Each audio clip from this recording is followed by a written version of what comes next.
is the relationship between you and your inner being. And once that is really, really established, somebody who's not a vibrational match to that won't even show up on your radar. But if you've got a wobble going on, then you're going to be attracted to others that have the wobble going on. Are you getting what we're talking about?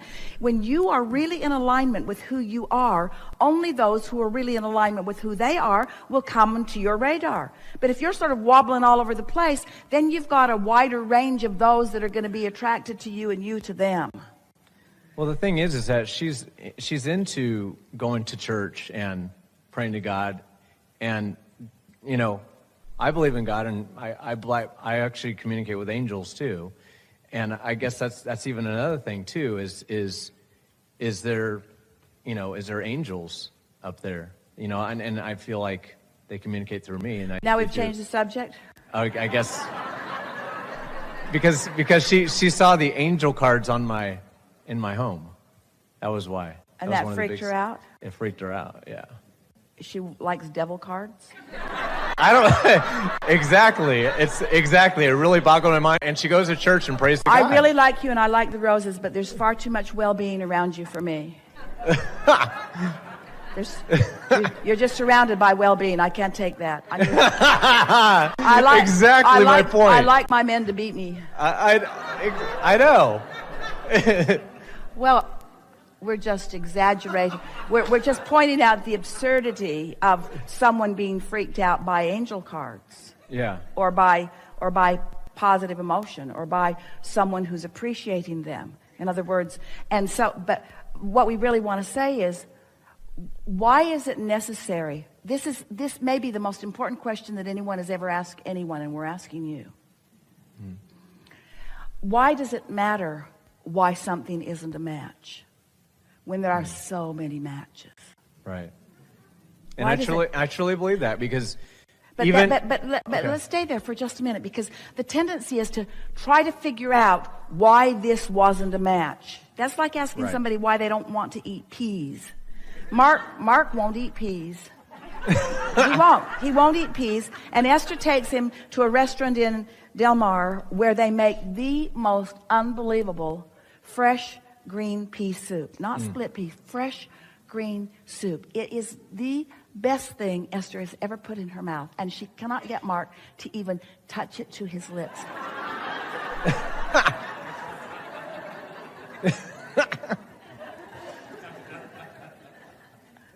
And if Esther decided to make that her quest, she would squander the rest of her life trying to get him to do something he's never going to do.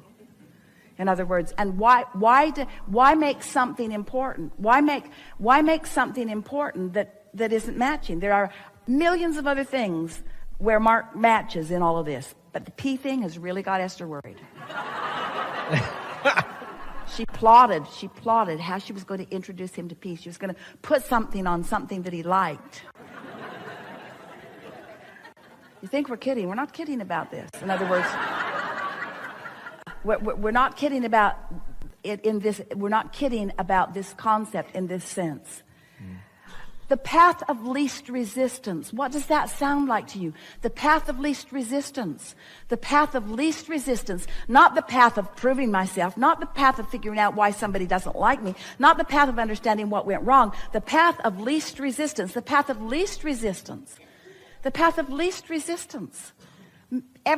Don't make things hard. Make things as easy as you possibly can, which means we would spend not one more minute trying to figure out why someone wouldn't be delighted with what you have to offer. Just accept that there was more resistance on the path than needed to be, and now just look for the path of least resistance. Mm-hmm. And I almost felt like it's almost like the universe is testing me to see, like, hey, you're getting closer to the woman you're about to attract into your life. Let's see if you can. The universe is never testing you ever. That's why you shouldn't go to church.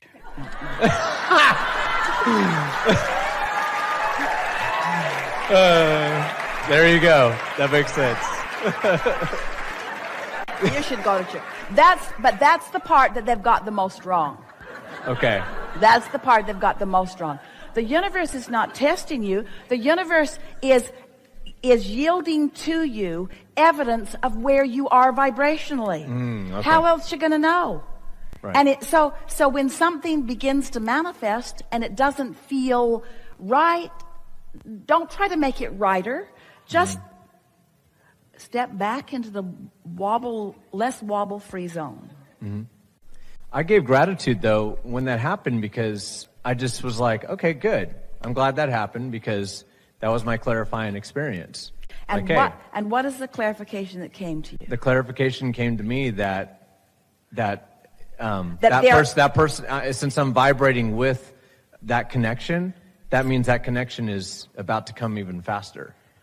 If that makes any sense. So since I know for sure that I'm in sync with who I am and what I want, and something that I thought was a relationship that I thought that I wanted to pursue or proceed on, because it didn't happen, I now know that since I'm sure that I was in sync with who I am, then that must be the component that's out of whack. This is big. Because until you are sure that you're in sync, you can't know what component's out of whack. And this is the thing that we're wanting to help you to clarify. Because if we were standing in your physical shoes and anything that we thought we wanted wasn't coming into fruition, we'd say, oh good, more evidence that there's more vibrational adjustment for me to do. And the reason that you keep feeling like you need to do vibrational adjustment is because you're trying to fill the grid in too far. Really, roses on the first date.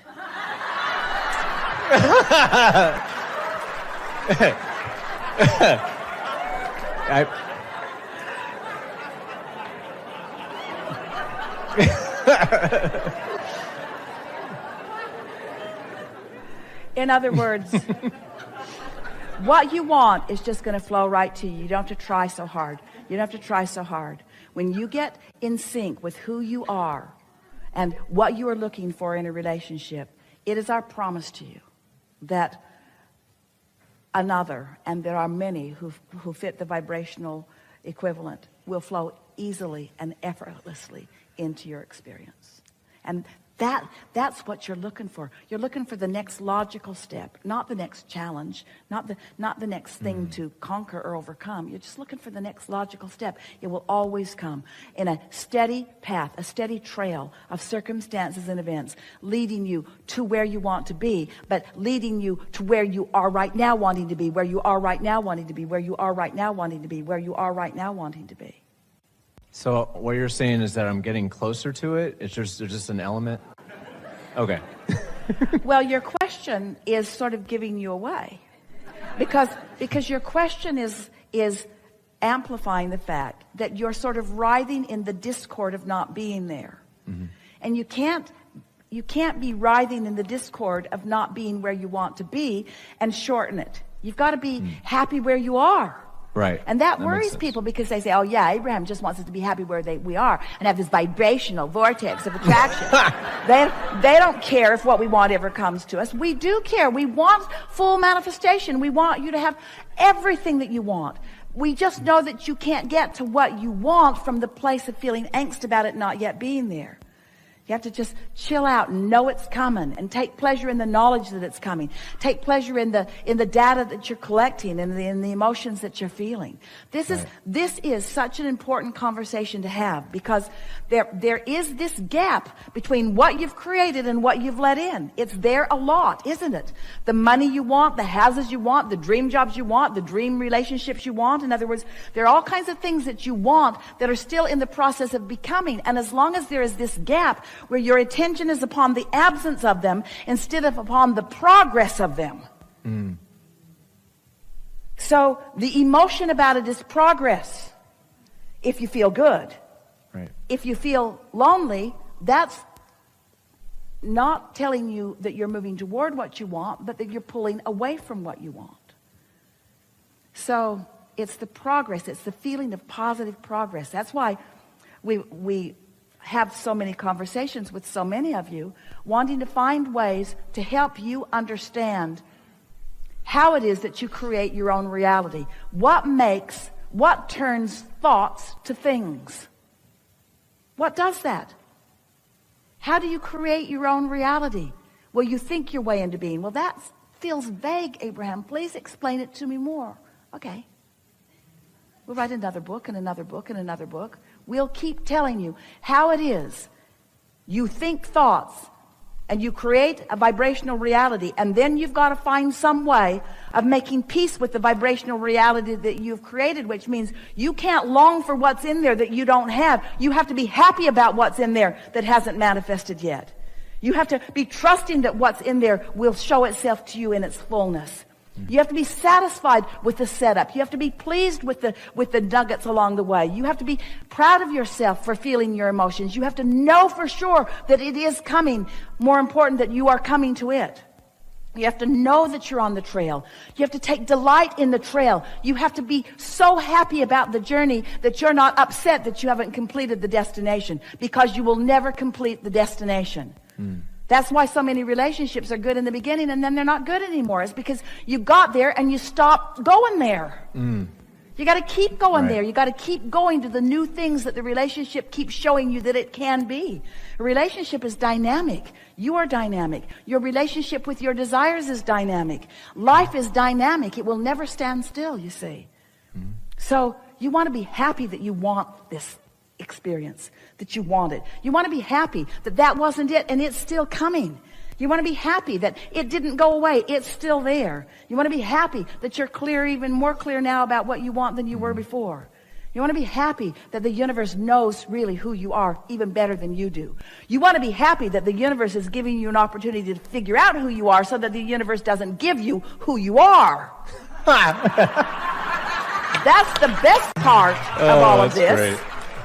Yeah. One day a woman was talking to us about her son, an adult, who wanted a mate and wasn't finding one. And so she wanted us to give her words that she could give him so that she could help him get a relationship. And she said, he's not coming. And we said, well, this isn't really something that we would be encouraging right now. She couldn't understand why we wouldn't just jump into it and try. And we said, if he attracts somebody right now, that person, she will be just like he is. Which means she also will be unemployed. She also will have low self-esteem. She also will not like most anything about most everything. And when they come together, they'll just bang around together and make all of that worse. And she says, oh, yeah, that's what's been happening. And we said, what you're wanting to help him find is stability. And from that stability, now this is a powerful exaggeration from where you are. We're not meaning to say that you're far from it, but we are meaning to say you're picky. We are meaning to say you're deliberate. We are meaning to say you know specifically what you want. We are meaning to say you must be willing to wait for what you want. And if something that is far from what you want is showing up, give them roses and set them free. Woo!